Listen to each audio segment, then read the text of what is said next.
sommaire de cette édition, la mission des Nations Unies pour la stabilisation du Mali MINUSMA est revenue sur les attaques djihadistes du 30 septembre et du 1er octobre à Bolkessi et Mondoro. Les autorités libériennes ont fermé 3 stations de radio accusées d'opérer illégalement. L'une de ces stations est Roots FM, dirigée par l'homme politique de l'opposition, Henri Costa. Et puis l'égyptologue Zahi Hawass a annoncé la découverte de la première zone industrielle d'Égypte, datant de la 18e dynastie dans la vallée des Singes.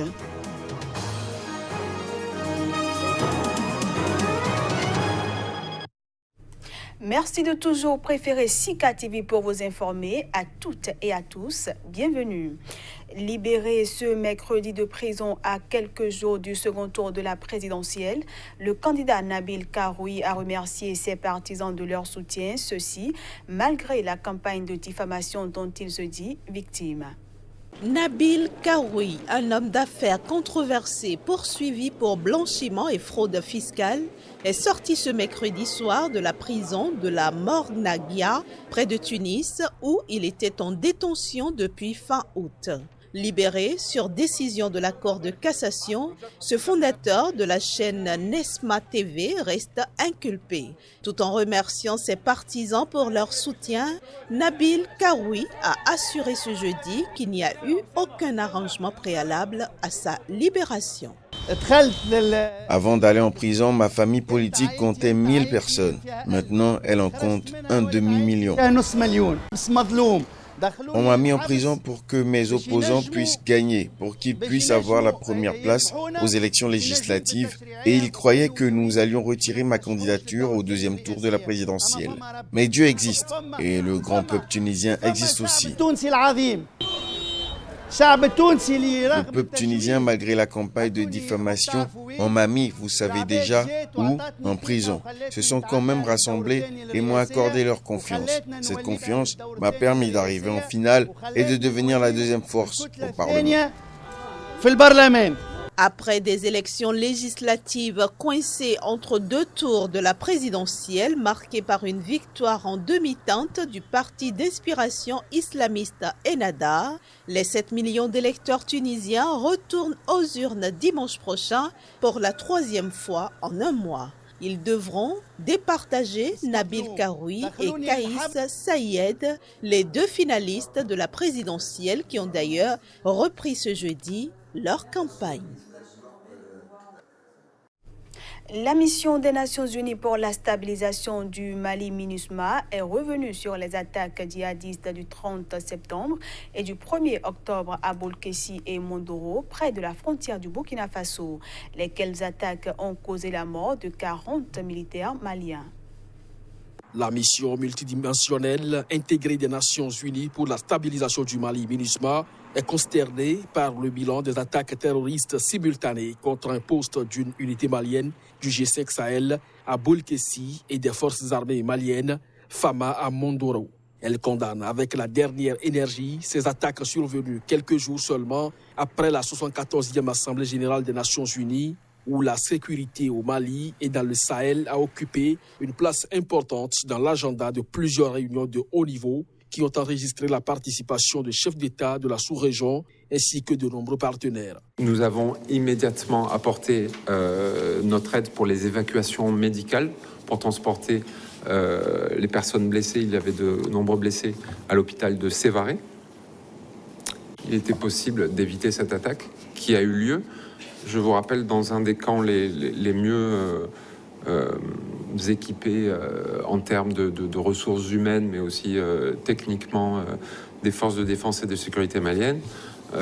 On ne peut pas être derrière chaque personne. Selon le dernier bilan provisoire gouvernemental, ces 2 attaques qui se sont produites le 30 septembre et le 1er octobre ont causé la mort de 40 militaires maliens. Ce bilan devrait s'avérer largement en deçà de la réalité, car des dizaines de soldats ont été portés disparus après la bataille, dont un certain nombre ont depuis été retrouvés vivants, selon les autorités qui se refusent à préciser pour l'instant le nombre de militaires encore manquants. Je l'annonçais en titre au Libéria, 3 stations de radio accusées d'opérer illégalement ont été fermées. L'une de ces stations est Roots FM, dirigée par l'homme politique de l'opposition et critique féroce du gouvernement, Henri Costa. Les policiers libériens ont fermé ce jeudi la radio d'Henri Costa, un des plus ardents détracteurs du président George Weah. Ils ont également dispersé à coups de gaz lacrymogène quelques centaines de supporters de la radio qui ont tenté de s'approcher. La justice accuse Roots FM d'inciter à la violence et de soutirer de l'argent aux Libériens en les menaçant de s'en prendre verbalement à eux à l'antenne, a dit le magistrat auteur de l'ordonnance de fermeture.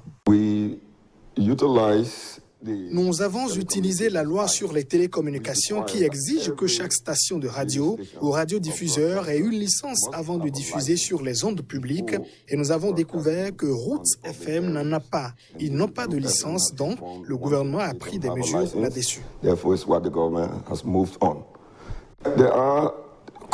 Il existe actuellement 3 stations de radio sur la base des informations fournies au gouvernement par l'autorité des télécommunications du Libéria. Nous avons demandé des autorisations pour ces 3 stations. L'une d'elles a déjà cessé d'émettre, l'autre a accepté de coopérer avec le gouvernement et a donc fermé ses portes. Seul Roots FM a contesté le gouvernement en ne se conformant pas à la loi. Costa est aux États-Unis, lui et sa famille, et c'est seulement nous les pauvres qui en souffrirons. Pour moi, je veux juste la paix. Nous supplions Costa, il devrait avoir bon cœur. Quand ce mandat de George Weah prendra fin, s'il veut se présenter à la présidence, nous n'avons aucun problème avec lui. Le syndicat de la presse du Libéria avait accusé la semaine passée Roots FM, mais aussi une autre radio, Freedom FM, contrôlée par un responsable gouvernemental, de passer leur temps à insulter les gens. Au Kenya, comme dans de nombreux pays émergents, les budgets consacrés aux installations sanitaires sont inférieurs aux besoins. Plus de 8 millions de personnes vivent dans des bidonvilles et 70% d'entre eux n'ont pas accès aux toilettes. Plusieurs entreprises travaillent donc sur des solutions pérennes et économiques pour résoudre ce problème et recycler les déchets. Georgina habite à Mukuru, un bidonville de Nairobi. Elle partage aujourd'hui avec 4 autres familles une toilette sèche. Avant, elle devait se rendre au bout d'une ruelle mal éclairée pour faire ses besoins dans cette cabane en bois. Ce n'était pas agréable. On utilisait des toilettes sales, c'était horrible. Il y avait plein de germes et on attrapait même des infections. On ne pouvait pas laisser les enfants les utiliser, c'était trop sale.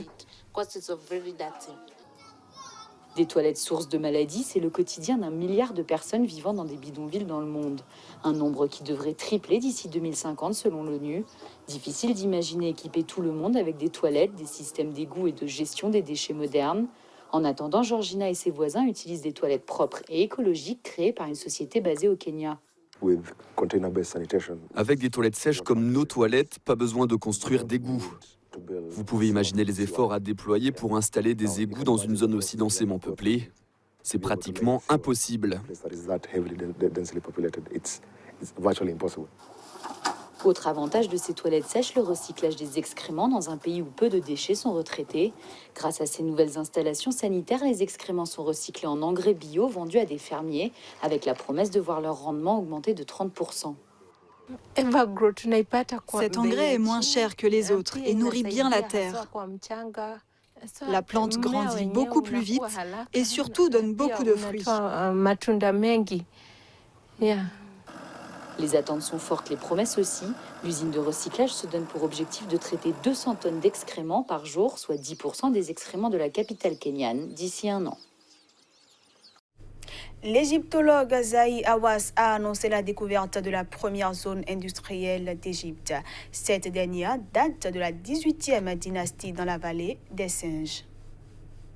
For the first time, we made major discoveries. Number 1, we found an industrial area. In this area, we found Pour la première fois, on a fait des découvertes majeures. Numéro 1, on a trouvé une zone industrielle. Dans cette zone, on a trouvé un puits nommé KVT avec un four et derrière un réservoir d'ouvriers, un réservoir d'eau. Entre-temps, on a trouvé beaucoup d'incrustations pour décorer les cercueils avec une aile d'Horus et on a trouvé aussi des bagues. L'une porte le nom d'Amenhotep III et une autre, une pour reine.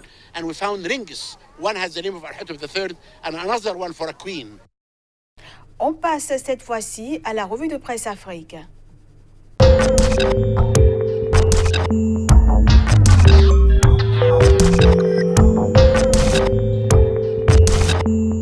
La revue de presse Afrique du jour prend place sur Sika. Bienvenue à chacun et à tous. En Côte d'Ivoire, encore et toujours le scrutin présidentiel à venir comme actualité majeure. Le jour plus de titres et élections de 2020, Jean Bonin, cadre du FPI formel, le RHDP a les moyens de remporter la présidentielle dès le premier tour. Une similaire avec le Patriote, séminaire de Yamoussoukro du 27 au 30 octobre 2019, sous le regard et la bénédiction d'Oufouet, le RHDP prépare son commando pour la victoire en 2020. L'opposition s'exprime à travers la une du quotidien Le Nouveau Réveil. Guy Kawe secoue le régime RHDP. Dans 10 mois, le PDCI RDA va reprendre le pouvoir. Bédié est l'héritier authentique de Houphouët-Boigny. Affaire Mongwa, ils ont peur d'ouvrir une enquête.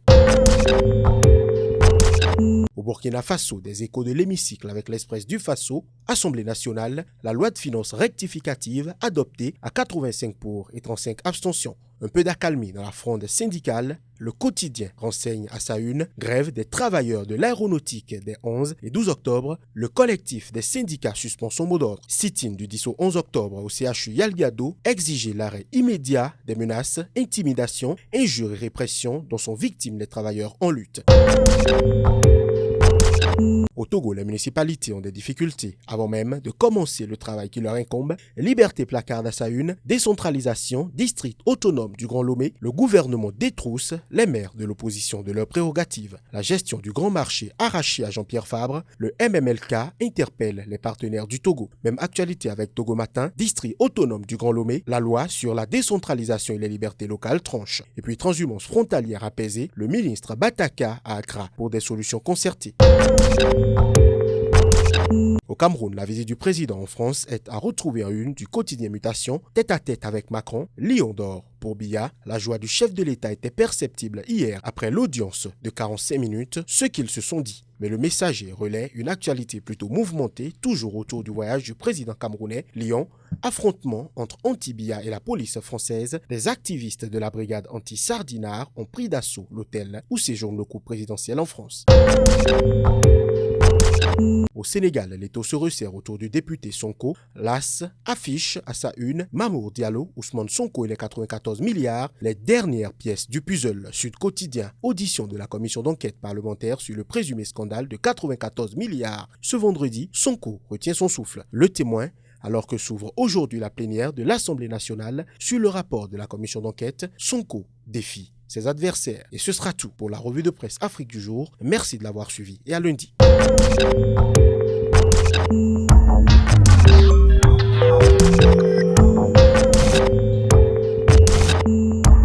Et voilà, mesdames, messieurs, ce sera tout pour cette édition que je vous remercie d'avoir suivi. L'information continue sur Sika TV.